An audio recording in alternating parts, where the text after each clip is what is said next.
આચાર્ય ગાદીનો ભવ્ય ઇતિહાસ ભાગ 7નો કળશ 8 હરિલીલામૃત અને વિશ્રામ ચાલે છે 47 અને પંક્તિ આવ્યા છીએ આપણે 16મી.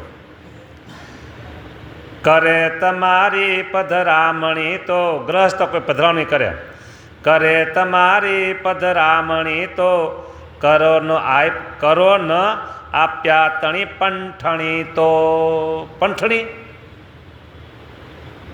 નથી ખબર બોલી.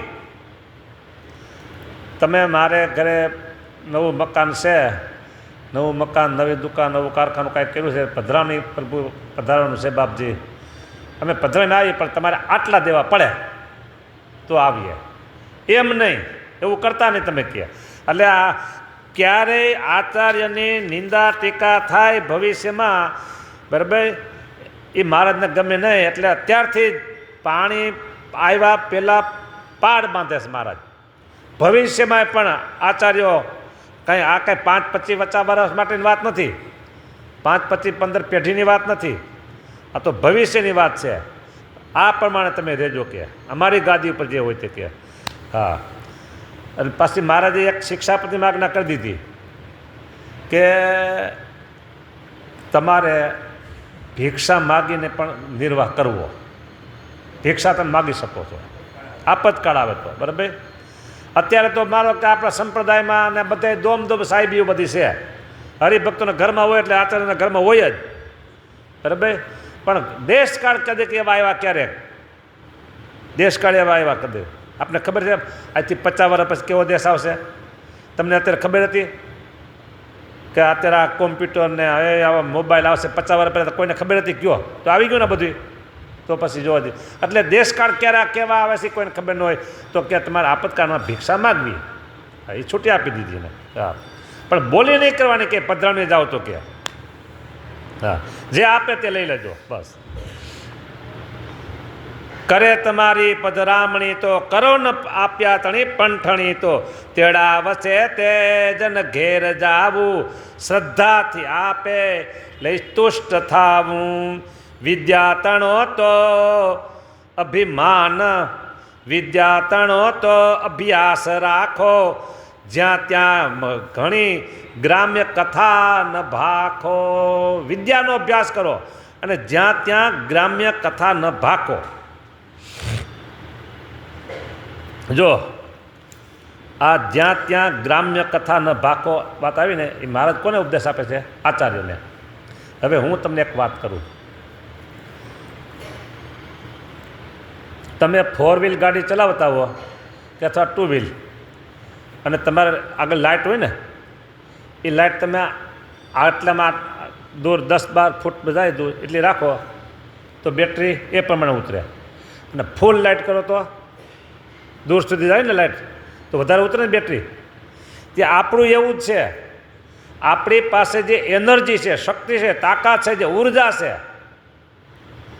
મોટિવેશન સ્પીકરો છે ને બધા, હિન્દીમાં ઘણા બધા આવે છે, એ એમ કે જેમ કંજૂસ માણસ, લોભી માણસ ધન વાપરે ને એમ આપણે શબ્દ વાપરવાના. જ્યાં ત્યાં ગ્રામ્ય ગપાટા આ છે તે છે, જરૂરથી વધારે બોલવું નહીં, જરૂરથી વધારે બોલવું નહીં.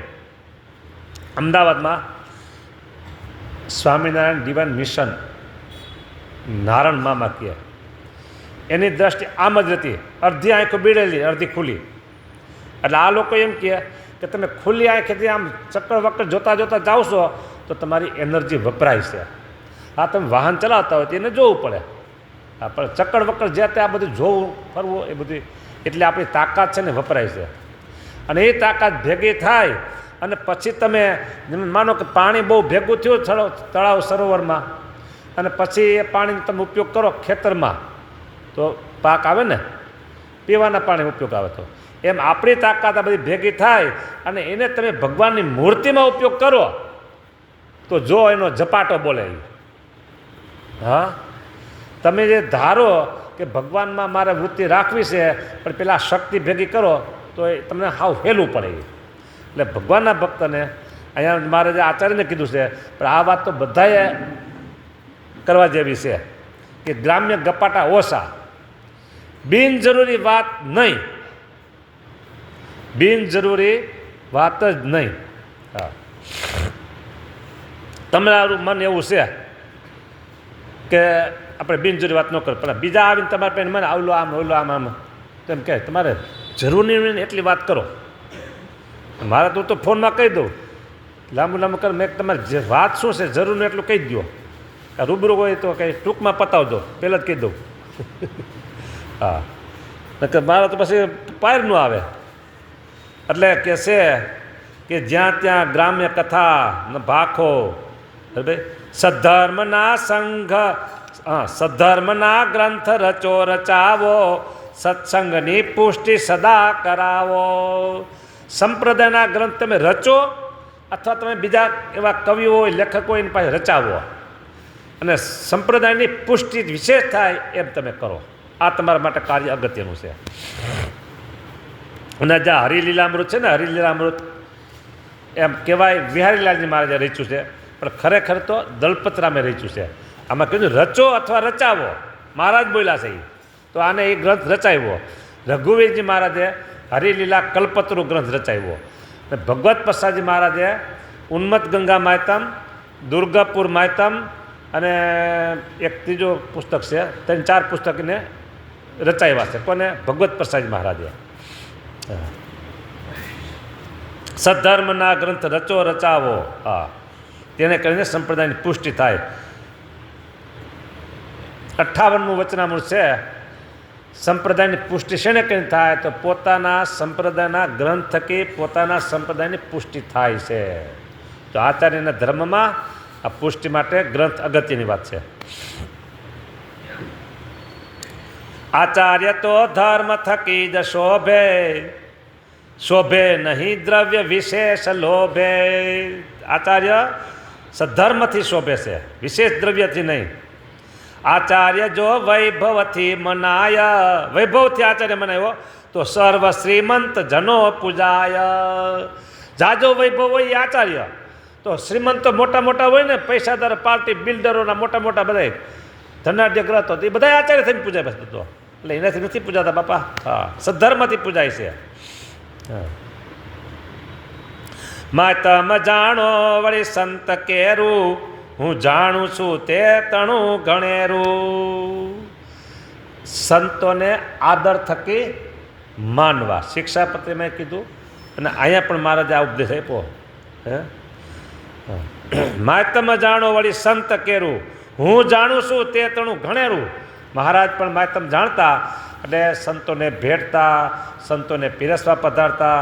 સંતો જાય દેશમાં ફરવા તો દૂર દૂર સુધી મહારાજ વળાવવા જાય, અને સાંભળે કે સંતો આવે છે તો મહારાજ પણ સામે જતા. એટલે મહારાજે સંતોનો મહિમા ખૂબ જ ગાયો છે, જાણ્યો છે અને કીધો છે. માતમ જાણો વળી સંત કેરું, હું જાણું છું તે તણું ગણેરું. સંત પ્રતાપે સત્સંગ થાય, સંત પ્રતાપે શુભ સંપ્રદાય. જો એક વાત તમને કરું, તમને બધાને આ પડશે. સ્વામિનારાયણ ભગવાન લોજ પધાર્યા એની પહેલાં ક્યાંય સ્વામિનારાયણ નામ હતું આ દુનિયામાં? ક્યાંય નહોતું. અને ફક્ત ટૂંકા ગાળામાં જ, એટલે ટૂંકો ગાળો એટલે કેટલો કહેવાય? 29 વર્ષનો ગાળો કહેવાય. બરાબર, 29 વર્ષના ગાળામાં ગુજરાત અને ગુજરાતની બહાર ચોતરફ સ્વામિનારાયણ નામ ગુંજતું થયું કે ન થયું? તે સ્વામિનારાયણ ભગવાન એકલા ફેર્યા હતા? બોલો, કોને તે કેવું? તેથી આચાર્ય નહોતા શરૂઆતમાં. બરાબર, સંતો ફેર્યા, સંતોએ માર ખાધા, સંતોએ અપમાન સહન કર્યા. આ એક વાત થઈ. સંતોના થકી આટલો 29 વર્ષના ગાળા વિસ્તર્યો. બરાબર, અને અન્ય આપણે એને કોઈને હલકા નથી કહેવાના, નીચા નથી કહેવાના. અન્ય અવતારો જ્યારે આવ્યા એને હયાતીમાં આટલા લોકોએ ઓળખાતા કે આ ભગવાન છે એમ? બીજા જે અવતારો આવ્યા એની હયાતીમાં આ ભગવાન છે એમ કોઈ ઓળખા નહોતા ઓળખા. શું કારણ? એકાએક હતા અને આ અક્ષરધામમાંથી સમાજ લઈને આવ્યા હતા. અક્ષરધામમાંથી મુક્તોને એટલે કે મુક્તોનો સમાજ લઈને આવ્યા હતા અને એને જાનણીઓ જેમ વરરાજાના ગીત ગાય એમ ભગવાનના ગીત ગાયા હો ચોતરફ. હા, એટલે 29 વર્ષના ગાળામાં એ કેવા મોટા મંદિરો, બોલો 6 મંદિરો, કેટલા શાસ્ત્રો, હે આચાર્ય, આ બધું ટૂંકા ગાળામાં આટલું થઈ ગયું. 29 3 દાયકા કહેવાય. મારે 5 દાયકા તો મારે થઈ ગયા સાધુ થયાને, બોલો. હે તો વર્ષને કંઈ વાર લાગે છે? તો 30 વર્ષના ગાળામાં આવો દિવ્ય સંપ્રદાય ઊભો થયો. એનું માધ્યમ ફક્ત એક સંતો હતા. એટલે કે તમે સંતોનું. હા, પછી કે છે સંતો કરે દંડ પ્રણામ જ્યારે ઊભા થવું તર્ત તહાં તમારે. સંતોની ફરજ ધર્મ કુળ છે, દંડવત કરવા જોઈએ. દંડવત કરે.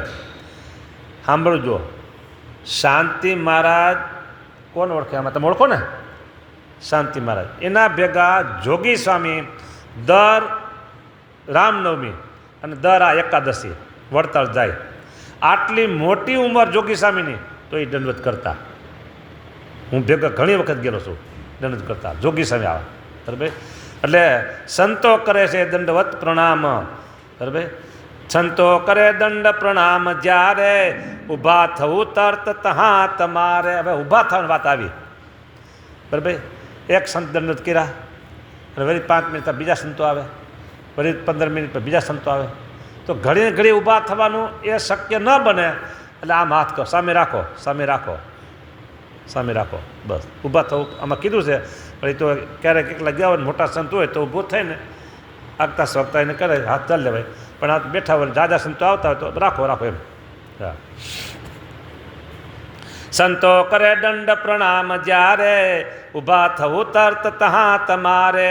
ન કોઈને તો કરવો ટુકારો, ટુકારે કોઈને નહીં બોલાવવાનું. ન કોઈને ગાળ કદી ઉચ્ચારો, ગાળ પણ નહીં દેવાની, તિરસ્કારના વચન નહીં ઉચ્ચારવાનું. જો કોઈમાં ચૂક કદાપી આવે, કોઈમાં, ખાસ કરીને સંતોની વાત છે અહીંયા, કોઈમાં ચૂક કદાપી આવે, ત્રીજાનું જો પંચ મળી બતાવે, પંચ 5 જણા કે બાપજી મહારાજ શ્રી આને આટલી ભૂલ થઈ છે તો હવે તમે આને બતાવે 5 જણા, તો પછી તમારે કેવી રીતે એને કહેવું? હા, એ હવે આમાં કહે છે. જો કોઈમાં ચૂક કદાપી આવે, ત્રીજાનું જો પંચ મળી બતાવે, બોલી મીઠા વેણ કરો વિદાય. હા હા હા, વિદાય કરો પણ મીઠા વેણ બોલે, એટલે બહાર નીકળીને હામું ન થાય. તિરસ્કાર કર્યો તો હવે જોઈ લઉં છું કે બતાવી દઉં કરે ને, એટલે મીઠા મીઠા વેણ બોલી, સારું તમે ઘણી સેવા કરી, તમે સારું છે, તમે બહુ કર્યું છે, તમારો કંઈ વાંધો નથી, પણ હવે જે કાંઈ છે એમ કરી, બાકી તમે તો બહુ સારું કર્યું છે, સંપ્રદાયમાં સેવાએ ખૂબ કરી છે, આ છે, એના 2 શબ્દ મીઠા મીઠા કહી દેવાના. પછી કે હવે તમારી સેવા નિવૃત્તિ છે, બસ. હા, કરો વિદાય એને. એટલે બીજો બગડે નહીં. એકને વિદાય કરી દો તો એમને, અને જો રાખો તો પછી બીજો બગડે. હા, બોલી મીઠા વેણ કરો વિદાય, જેથી ઘણો તે નહીં દ્રોહી થાય. સામે જે દ્રોહી થાય. હા, સન્માન દે શિષ્ય રુચિ સમાન, માગો ન લેવા કદી શ્રેષ્ઠ માન. તમને સન્માન આપે શિષ્યો, બરાબર છે, પણ વધારે મને માન મળવું જોઈએ એમને. નિર્માણીને માન ઘણું મળે છે, માટે નિર્માણી રહેજો કે નિર્માણીને માન ઘણું મળે છે, માની તણું માન સદા ટળે છે. ગંભીરતા સાગર જેવી રાખો, અજ્ઞાનીના બોલ સદૈવ સાખો. સાગરના જેવી ગંભીરતા હો, અને અજ્ઞાની લોકો ગમે તે બોલો ને હાથીની જેમ રહેવું, બસ બોલવા દેવા અજ્ઞાની લોકોને. જે માનસ મોહાદિ અધર્મ અંગ, અમે કર્યું છે બહુ માન ભંગ. જે માન મોહ આદિ જે અધર્મ એનું અમે માન ભંગ કર્યું છે, એટલે બધા બહાર તાકીને ઊભા છે. હા, વેર લેવા માટે આ બધા શત્રુઓ. જે માન મોહાદિ અધર્મ અંગ, અમે કર્યું છે બહુ માન ભંગ, તે વેર લેવા કરશે ચડાઈ.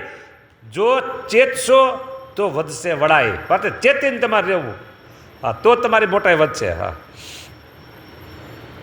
કહે મળી સદગુરુ પંચ સંત, કે પંચ સત્સંગી સુબુદ્ધિમંત, તે વાતને અંતર માની લેવી, ક્રિયા સદાય કરવી. જે 5 સત્સંગીઓ અને 5 હરિભક્તો મળીને તમને કહે તો એમ તમારે કરવું. હા, પંચ કહે મળી સદગુરુ પંચ ને 5 સત્સંગી સુબુદ્ધિમંત, તે વાતને અંતર માની લેવી, ક્રિયા સદાય કરવી જ એવી. લ્યો, અહીંયા આની 25 પંક્તિ પૂરી થઈ. 47ના વિશ્રામની વિશેષ કથા આપણે આગળ લેશું. અહીંયા કથાને વિરામ. સ્વામિનારાયણ ભગવાનની જય.